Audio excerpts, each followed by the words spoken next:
je suis Della, j'ai mes enfants, j'ai ma culture, j'ai ma vision des choses, ma vision de la vie, et les choses que je veux transmettre à mes enfants par rapport à mon expérience. Mais je le fais pas, parce que je travaille, je rentre, je suis fatigué. Bon, je compte sur l'école pour pouvoir donner l'éducation intellectuelle. Et puis à l'église, je prends les enfants, je les balance dans le ministère de la petite enfance qui va leur donner l'éducation.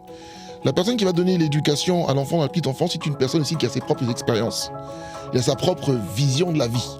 Donc lui, il va apporter ce qu'il connaît. On ne peut donner que ce qu'on a. Donc lui va apporter ces choses.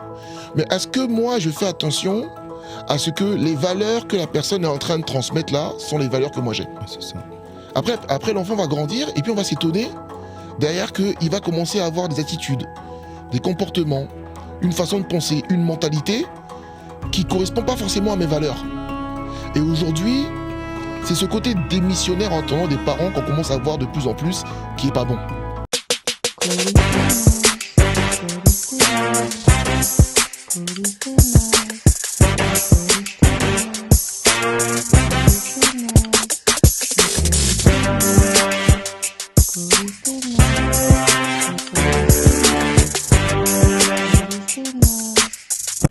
Mesdames, messieurs, chers auditeurs, chers téléspectateurs, bonjour. Bienvenue dans ce nouvel épisode de notre podcast Coulisses des noces, où nous explorons en profondeur le multivers du mariage. Ce multivers à la fois complexe et fascinant. À travers une variété de thèmes, nous recevons ici divers invités, divers profils, dans le but ultime de vous donner des clés.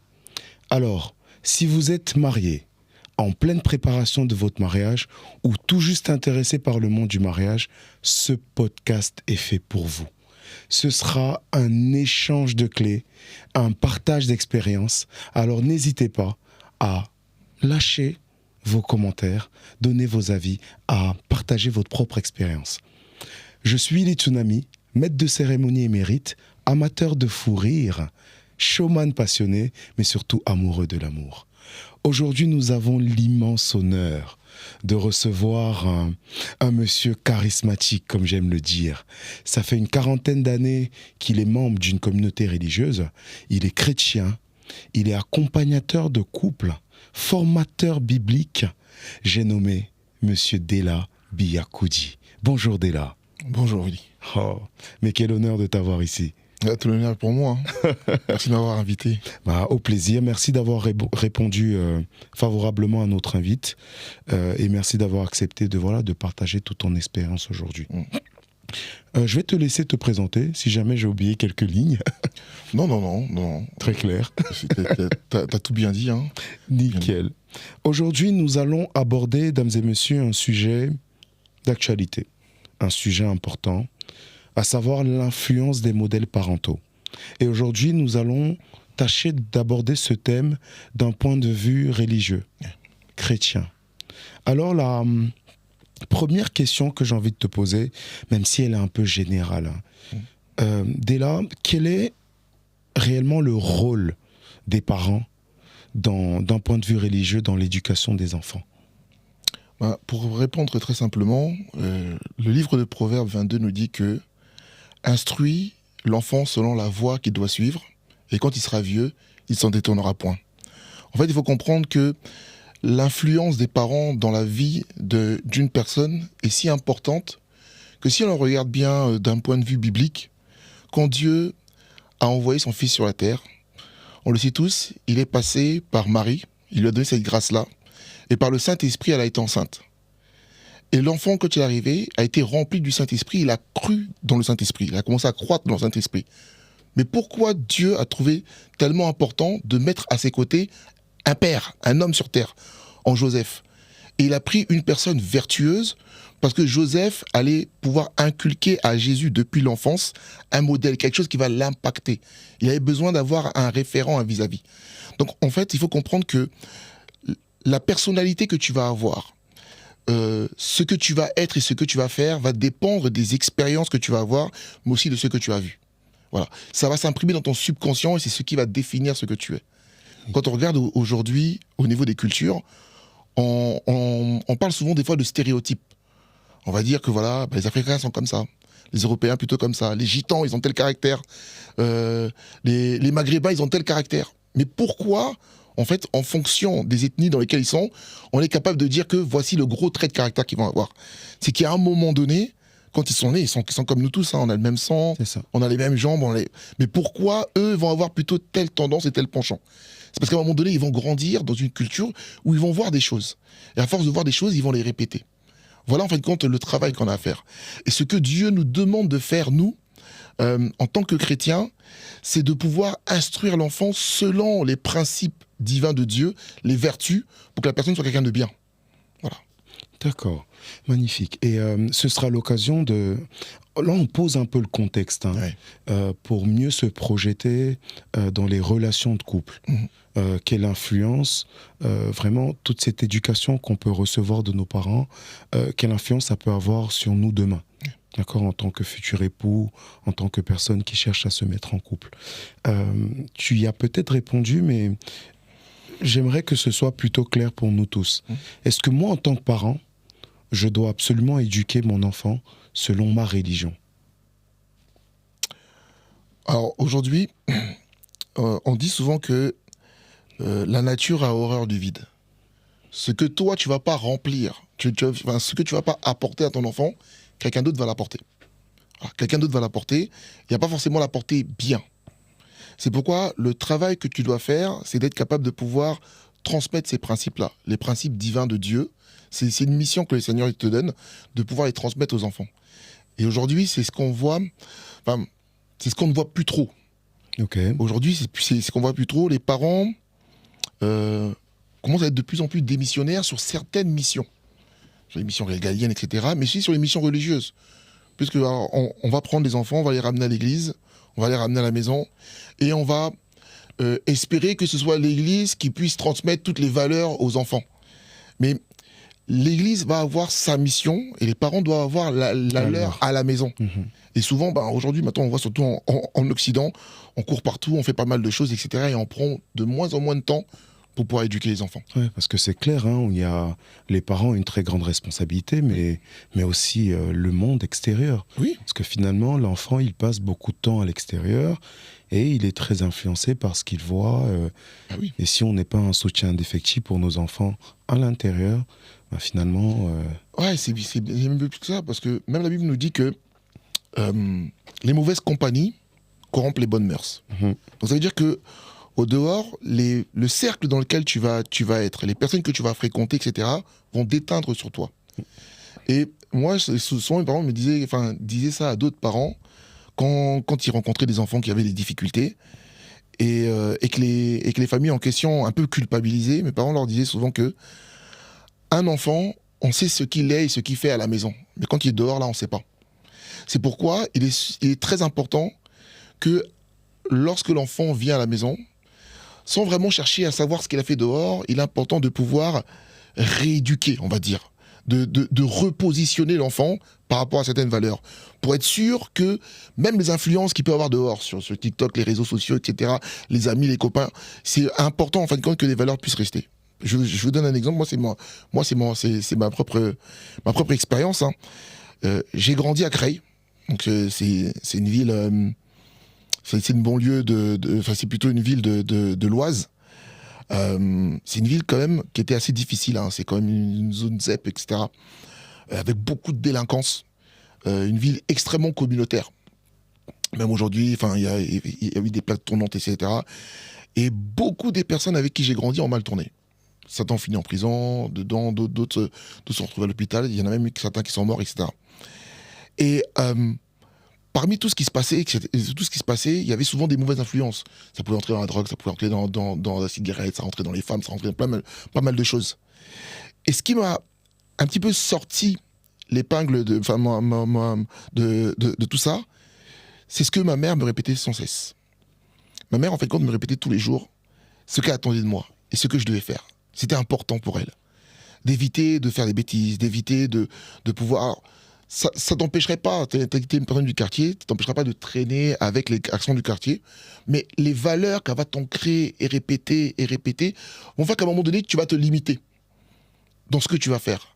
Tu vas en fait compte t'épargner de certaines choses. Il pouvait y avoir des fois, des délires dans lesquels les autres allaient, et puis même si l'effet de masse ferait que tu as envie un peu de pouvoir ressembler à tout le monde, tu as quand même cette voix-là qu'on t'a répété sans arrêt, ne fais pas, ne fais pas, ne fais pas, ne fais pas, ne fais pas. Donc en fait, le réflexe va arriver que quand la situation va arriver, il va y avoir quand même l'intellect va prendre le pas sur l'émotionnel. Quelque chose qui va agir depuis il va avoir quelque chose, cette voix-là intérieure, etc., qui te rappelle ces valeurs-là, et tu vas dire, là, ça c'est pas pour moi.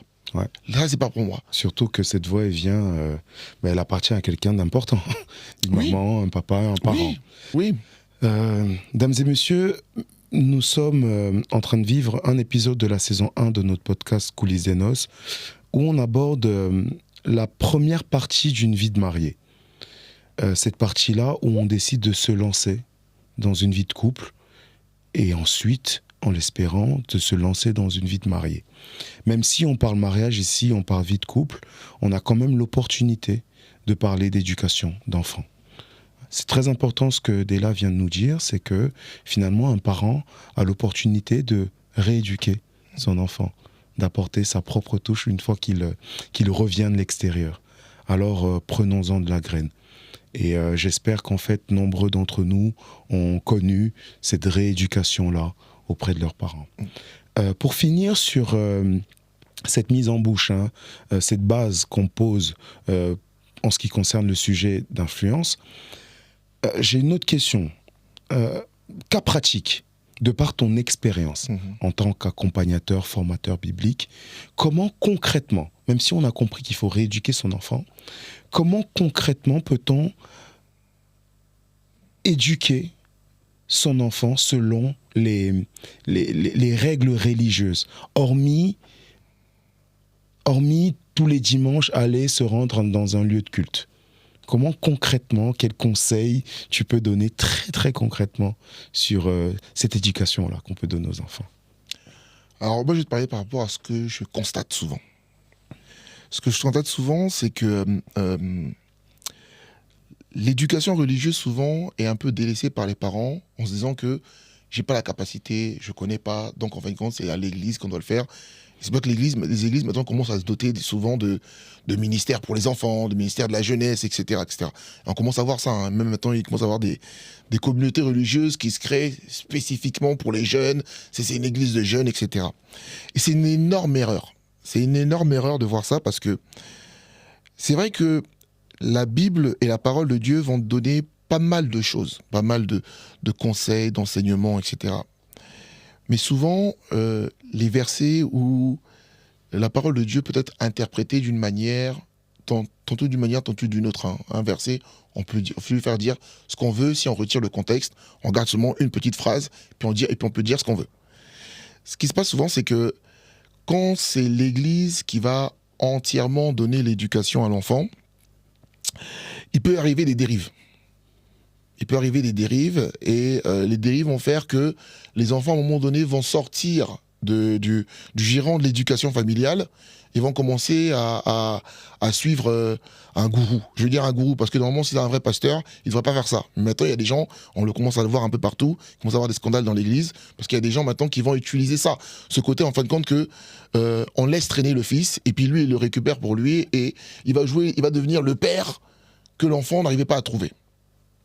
Quand on revient dans l'histoire de la Bible un peu par le passé, l'éducation religieuse des enfants n'était pas faite forcément par le rabbin ou par le pharisien, mais était faite principalement par les parents. Parce que les parents eux-mêmes ont eu une éducation religieuse. Et cette éducation religieuse-là va s'appuyer aussi sur les valeurs familiales, sur la culture familiale. Et cette culture familiale-là va reposer dedans sur le socle de la parole de Dieu pour être transmise aux enfants. Je donne par exemple un exemple concret.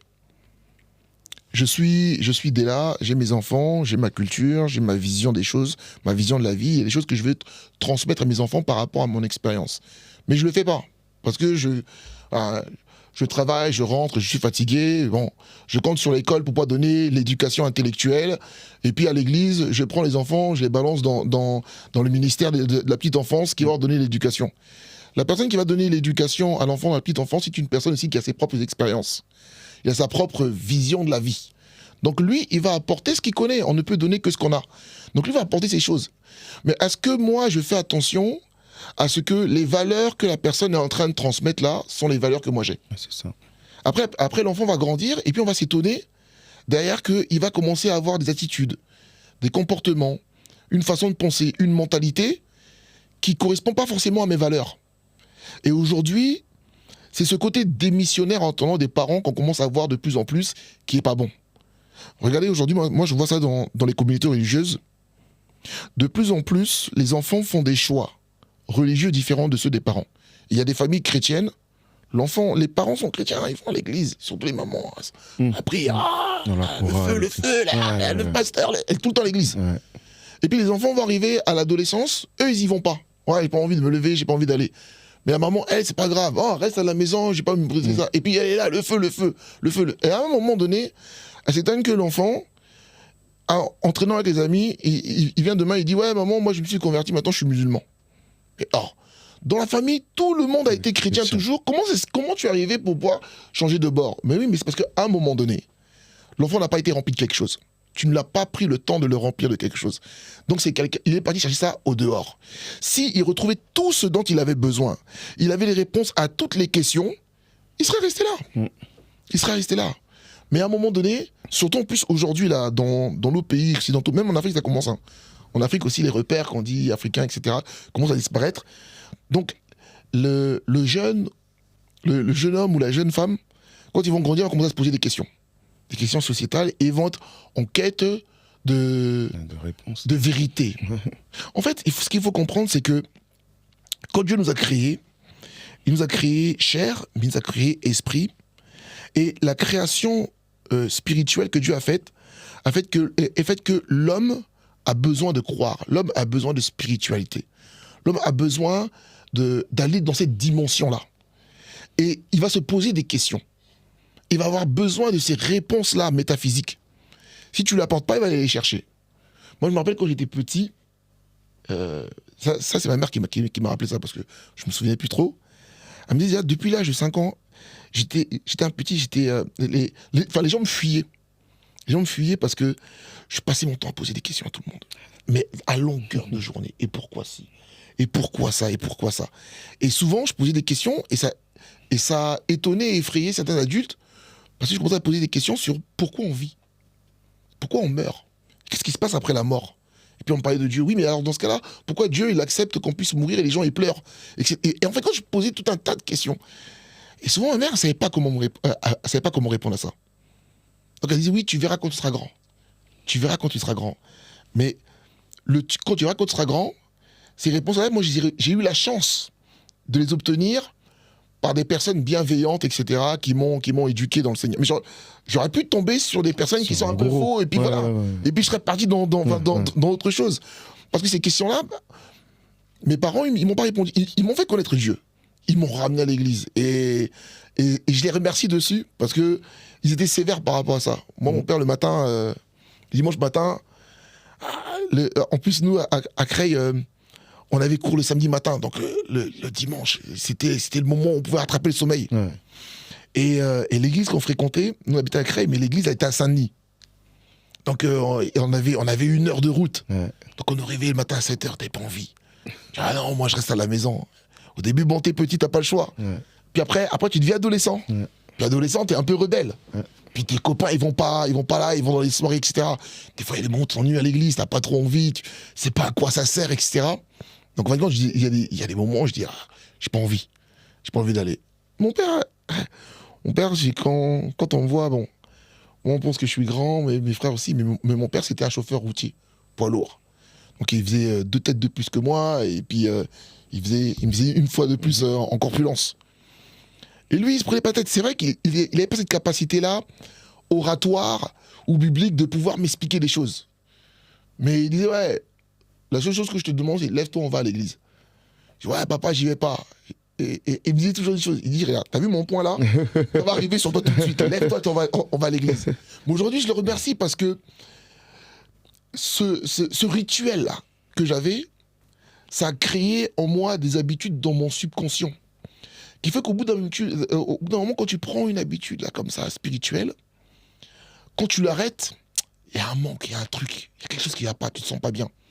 Donc tu as besoin de reprendre des habitudes. Ce sont des habitudes qui sont ancrées. C'est comme des réflexes que tu vas avoir. Tu vois, tu vas commencer à aimer. Parce qu'on dit souvent, pour pouvoir aimer quelque chose, il faut se forcer d'abord. Il faut d'abord commencer à comprendre, le faire plusieurs fois, etc. Après, tu vas le faire par habitude. Puis après, l'habitude, ça va commencer à s'ancrer en toi et tu vas commencer à te plaire. Voilà. Ouais, ça devient un mode de vie. Ça devient un mode de vie. Parce que dans ce que tu dis, je comprends que, tu sais, un enfant, il ne fait pas toujours ce qu'on lui dit de faire. Quand un enfant est tout petit, il fait ce qu'il te voit faire. Oui. Donc ce serait bien, au-delà d'emmener les enfants dans des lieux de culte, ce serait bien de se cultiver aussi à la parole et voilà, de faire notre part de l'éducation. Faut le faire. Il faut prier avec les enfants. Et ça, moi, je suis pas un super exemple aussi. Hein. Mon épouse, de ce côté-là, elle fait super bien le job parce que depuis l'enfance, on a commencé à les apprendre ces rituels-là. On se lève le matin, on dit merci Seigneur pour la vie parce que on leur explique que y en a beaucoup dans le monde qui n'ont pas eu la chance de pouvoir se lever et de dire bonjour papa, bonjour maman. Il y en a peut-être les papas et les mamans dans la nuit ils sont partis, donc les enfants ils vont être tristes et ça va être compliqué. Donc on remercie toujours Dieu. Alors, ils ne comprennent pas, mais c'est une habitude qu'on a rien créée. En fait, ce que j'explique, ce que j'ai d'expliquer par là, c'est que le fait de pouvoir accompagner et d'éduquer les enfants spirituellement, c'est comme cet exemple-là. Si tu écoutes un enfant et tu lui demandes qu'est-ce que tu veux manger quand tu as 5 ans, lui va te dire qu'il veut manger que des chocolats, des bonbons, des carambars, etc., etc. Et si tu es un mauvais parent, tu vas vouloir faire plaisir à l'enfant. Et donc, en fait, quand tu vas lui donner tout ce qu'il te demande. Et si c'est un enfant, il peut manger que des sucreries à longueur de journée. Mais tu sais que ça va lui créer des indigestions, ça peut lui créer du diabète, ça va commencer à lui créer des caries, etc. Donc toi, tu vas lui dire non.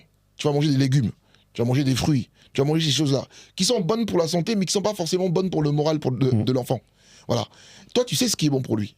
Donc, en fait, tu vas commencer à lui inculquer, malgré sa propre volonté, tu dois lui inculquer ces choses-là, parce que tu sais que c'est bon pour lui. Et bien, la spiritualité, c'est la même chose. Okay. Les parents doivent comprendre que ce qui est bon pour l'enfant, aujourd'hui, c'est lui donner ses repères. En fait, ce sont des fondations que tu aurais à le mettre. C'est ça. Oui, c'est des fondations solides. Et ça va l'aider. Très clair. Plus tard, ça va vraiment l'aider. Très, très clair. Une autre question, en fait, pour amorcer, pour arriver au sujet du couple. Est-ce que, selon ton expérience, d'après ce que tu vois, les adultes d'aujourd'hui qui jadis étaient des enfants, est-ce que tu penses qu'ils ont été suffisamment éduqués au mariage, à la question du couple? Alors, je dirais pas qu'ils ont été éduqués à la question du couple. Quoique. Alors, ça tombe bien. J'avais eu un jour cette discussion-là avec mon épouse. Et elle me disait, par exemple, dans la culture africaine, on prépare beaucoup plus les femmes au mariage en leur expliquant ce que doit être une bonne épouse. Qu'elle doit s'occuper de la maison, de s'occuper des enfants, etc., de s'occuper de la famille. Voilà. Et que les hommes, souvent, ils étaient un peu les enfants rois, où on leur disait pas forcément ce qu'ils avaient à faire. Et je suis pas contre, je suis pas totalement contre ce qu'elle dit. Ce qu'elle dit est plutôt vrai. Mais quand on regarde bien, la société qu'on avait avant, par le passé, était une société où, en gros, on ne laissait pas l'individu faire ce qu'il veut. Il y avait des repères. Même en Occident, il y avait des repères. On remonte dans les années 60. On voyait rarement des divorces parce qu'une femme seule, c'était très mal vu, etc. Une femme, c'était une mère au foyer qui devait s'occuper bien des enfants, etc. Il y avait des standards. Voilà. Il y avait des standards. Et ces standards-là te poussaient à pouvoir te marier et à pouvoir te tenir dans ton mariage. Même si le mariage était très difficile, etc., on avait certaines bases. Et après, ces bases-là, on les reproduisait aux enfants. En fait, c'était la société qui te préparait au mariage. Bien plus que les familles, C'était plutôt la société. Parce qu'il y avait une manière de se comporter, de se tenir pour être bien vu, pour que la famille soit bien vue. Aujourd'hui, c'est un peu moins le cas.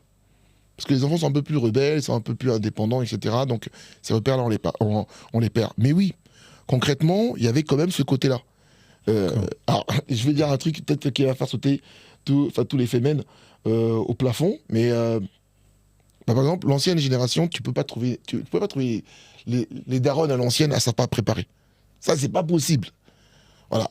Et des fois, maintenant, dans des générations où même les pâtes, c'est chaud.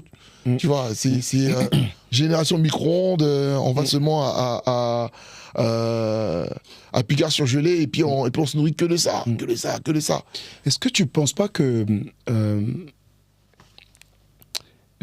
je ne vais pas parler de problème, mais le fait que certaines personnes aient du mal à se mettre en couple aujourd'hui, ça vient peut-être du fait qu'on leur a parlé du mariage un peu tard.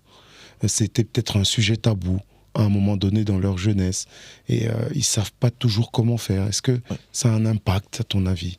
Oui, ça là. Mais complètement. En fait, je dis souvent, voilà, je donne souvent cet exemple-là. Il y a deux manières de pouvoir acquérir de l'expérience dans la vie, une connaissance dans la vie. Soit en fait quand tu te nourris de l'expérience des autres, soit en fait quand tu veux acquérir cette connaissance-là par ta propre expérience. Tu peux prendre un enfant, tu allumes une bougie, tu lui mets là devant lui, ou tu mets une flamme devant lui, tu lui dis « Attention, le feu ça brûle.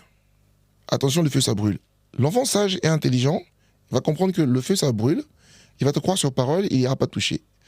Mais il y a des enfants qui ont besoin, eux, de découvrir par lui-même que ça veut dire quoi le feu ça brûle. Il va toucher, ça va le brûler, et il va comprendre que le feu ça brûle.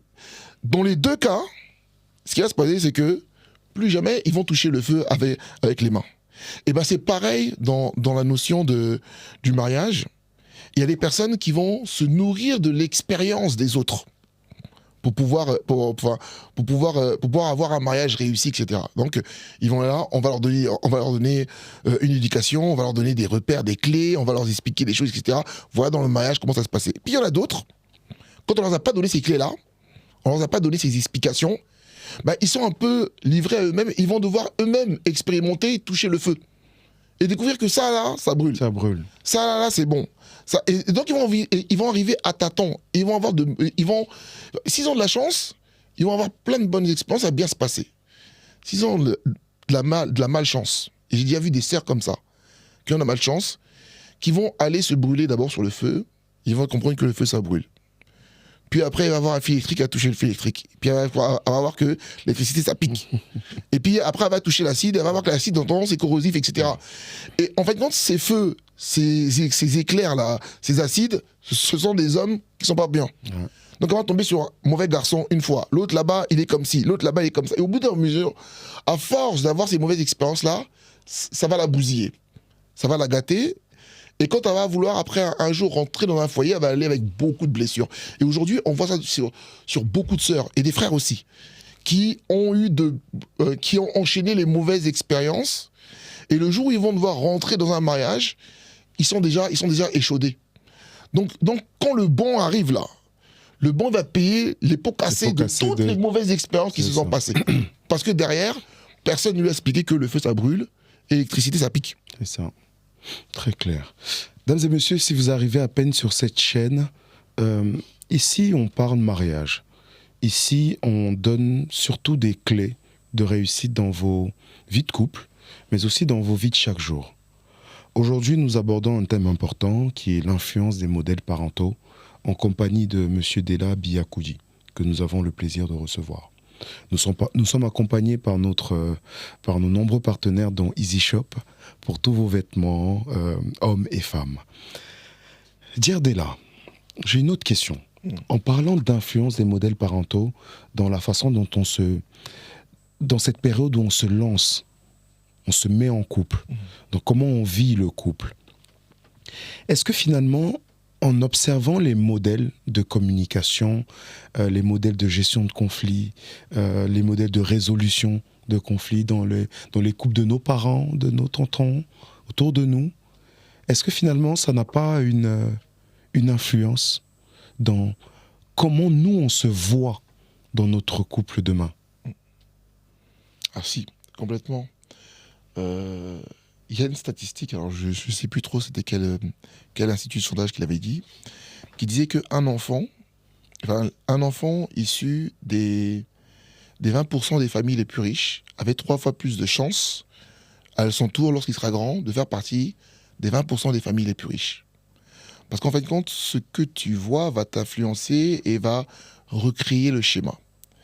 Alors ce schéma-là, en fin de compte, c'est un peu comme une espèce de condamnation que tu vas avoir reproduire en fin de compte ce que tu as vu, parce que ce que tu as vu, c'est un peu un doudou, ça rassure, même si c'est négatif.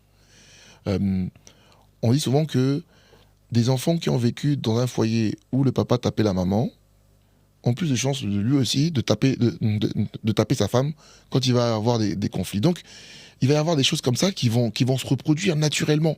Ces traumatismes, ces choses-là vont venir se reproduire. C'est pourquoi, quand on fait le choix de se poser avec une personne, c'est bien de connaître l'histoire de la personne avec qui on est. C'est bien de comprendre l'entourage, l'atmosphère dans laquelle la personne a vécu.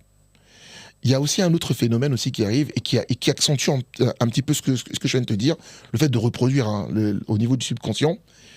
C'est le fait que souvent, les enfants, dans la plupart des cas, après, il y a quand même des cas extrêmes, les enfants vont admirer le papa ou la maman. Voilà, ils vont l'admirer. Et des fois, ils vont l'admirer pour de mauvaises raisons.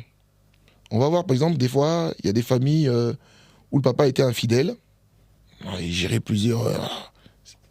Et l'enfant, en grandissant, quand il va regarder ça, il va pas regarder forcément la souffrance de la maman, mais lui, ce qu'il va regarder, c'est « Ah, mon père, lui, c'était un tchatcho, mon père, lui, c'était un donjon, c'est un bonhomme, là, il gérait. Ouais. Et lui, il voit ça comme étant quelque chose d'admiratif. Ah, moi aussi, je voudrais être comme ça. » Naturellement, quand il va grandir, dans sa tête à lui, un homme fort, c'est un homme en tenant qui gère des meufs. Voilà. Et puis, un homme seulement qui est là, voilà, ça c'est un homme, il est sans force, c'est un faible. Ouais. À partir de là, ça va être compliqué. Tout ce qui va construire derrière, ça va être compliqué parce que lui, ses raccourcis, ses schémas, ils sont déjà caducs. À l'inverse, on peut retrouver ça aujourd'hui, cette notion de féminisme là, qui commence à arriver même aussi, qui touche, c'est pas que... ça touche toutes les cultures, toutes les religions, toutes les couleurs de peau, etc. Vont venir souvent, quand je discutais des fois avec des sœurs qui avaient du mal à se poser. Parce qu'on est un peu dans le sujet de l'avant. Elles ont du mal à trouver, elles ont du mal à se poser.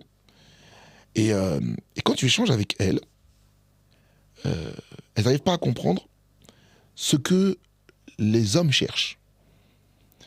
Un homme, quand tu vas lui demander à chercher, à part qui va commencer à te raconter ses histoires de fantasmes, machin, etc. Moi, je veux un joli. Moi, il faut qu'il apporte des tissages. Non, moi, j'aime pas les tissages, etc. Quand tu enlèves ces choses-là, la chose principale que l'homme va chercher, c'est de retrouver une sorte de paix et de sérénité. Parce que le monde qu'on a, c'est un monde violent. On vit dans un monde violent où quand tu es enfant, tu es à la maison, tu es protégé. Bon, tu penses avoir des problèmes, mais tu n'as pas de problème, en fait. Parce que, en fait, quand tu ne te prends pas tête de ce que tu vas manger, la nourriture elle arrive par miracle sur la table. Moi, je vois souvent ma fille qui me demande des fois des jouets ou des trucs. Et puis, je dis, écoute, là, en attendant, j'ai pas l'argent. Elle me dit, va chercher à la banque. C'est tout. Parce qu'elle ne se prend pas la tête. Ouais. C'est très simple. T'es dans le cocon, t'es protégé. Mais après, quand tu grandis, t'es projeté dans ce monde-là. Et tu sais que les choses vont dépendre de toi. T'as pas de boulot, tu vas galérer. T'as plein de choses, tu vas galérer. Donc, en fait, quand tu vas avoir t'as besoin de ça. Et dans ce monde de projeté là, de violence là, l'homme, à un moment donné, il va avoir besoin, même s'il est gaillard, même s'il dit moi, c'est moi, il va avoir besoin à un moment donné de se sentir protégé un peu, tu vois, ce cocon, ce côté pépère. Et la personne qui t'a donné le plus ce côté pépère de toute ta vie, où tu sais que tu peux compter, même si tu es quelqu'un de mauvais, tu es comment la personne, tu sais qu'elle va toujours te soutenir, elle sera là, c'est ta mère. Je ne connais pas d'enfants, sauf des fois, il y a des gens aussi qui sont aussi déséquilibrés, je parle bien de la majorité. L'enfant, il est n'importe comment, mais il va chez sa mère, il a faim, elle va lui donner à manger. Donc il va chercher ça. Et c'est pas qu'en fait, quand il y a un adage qui dit que tu sors avec ta mère, enfin tu sors avec ta copine, mais tu épouses ta mère. Donc l'homme va toujours chercher à retrouver ça dans le foyer. Mais il y a des sœurs, elles ont vu leur mère, elles. Elles ont vu ce côté-là où des fois le papa africain était un peu dur, etc. Et la maman, pour préserver l'unité, le cocon familial à cause de ses enfants, a supporté les choses. Donc elles vont grandir, elles vont dire non. Elles vont dire, moi, j'accepterai pas ce que mes mamans là, ils ont supporté, nous on supportera pas ça. Nous, en tout cas, hors de question. Donc à ce moment-là, elles vont devenir rebelles. avant de venir, avant de commencer à s'opposer et se rebeller. Et ça va créer des soucis. Ça, c'est l'inverse du papa qui a admiré la maman. Là, c'est la fille, en fin de compte, qui a eu cette révulsion-là sur le fait que, pour elle, sa maman a accepté de se faire écraser. Elles ne s'accepteront pas. Ouais. Donc, dans les deux cas, les modèles, ça va les influencer, mais pas bien. Très, très clairement. On arrive presque au terme de notre entrevue. Comment, en tant que chrétien, on peut anticiper ces mauvais impacts de modèles parentaux, ces mauvaises influences? Comment, dans une vie chrétienne, on peut s'en préserver? Alors moi, j'aime souvent dire, et c'est cette vision de l'Église que j'ai, qui simplifie souvent les choses. En fait, l'Église a une des vocations, c'est de rééduquer les gens ou les sociétés. C'est-à-dire qu'en fin de compte, Dieu donne derrière des valeurs, des canevas, des chemins à suivre. Et il sait que tout le monde ne va pas grandir de manière égale. Parce qu'il y a des parents qui vont être très responsables et puis d'autres qui le sont moins. Et en fin de compte, on peut prendre des mauvaises influences et prendre des mauvais chemins. C'est pourquoi l'Église a pour but d'enseigner et de redire « voici la norme ». Donc, quand toi, tu as été un peu biaisé par ton éducation ou par ton expérience, en allant auprès du Seigneur, en allant auprès des enseignements, les enseignements vont avoir ce rôle-là un peu de rééducation, de réhabilitation, de changement de mentalité. On te remet un peu sur la bonne voie. C'est pourquoi il est important que tout ce que tu fasses, que ce soit pour le travail, que ce soit pour le foyer, que ce soit pour n'importe quoi, il faut après derrière te référer à la parole de Dieu, puisque la parole de Dieu, elle a été faite pour qu'on soit bien. Le Seigneur avait dit à Jérémie que pour les plans qu'il a réservés pour nous ne sont pas des plans de malheur, mais ce sont des plans de paix, de bénédiction et de prospérité, afin qu'on puisse avoir de l'avenir et de l'espérance. Donc les plans que Dieu a faits, la parole que Dieu a faite, est justement là pour pouvoir un petit peu gommer, corriger les différentes imperfections qu'on aurait pu avoir sur notre chemin. Nickel. Je comprends que pour tout cela, il faut se confronter à la parole de Dieu. Il faut. Comme tu le dis souvent, qui est un miroir. Ouais. On va éviter les déviances. Il faut sans cesse essayer de se rapprocher du standard de l'homme qu'a prévu Dieu que prévoient les Saintes Écritures. Nickel. Très bel échange. Mais merci pour tous ces enseignements. Et pour terminer, je vais t'inviter, parce que tu sais, la chance qu'on a avec ce podcast, c'est qu'on est accompagné. Des gens comme toi, mais aussi des partenaires. Et je vais te laisser prendre un cookie dans ce... qui nous vient de notre partenaire Sweet Escape by Valou. Je te laisse goûter et donner une petite note sur 10.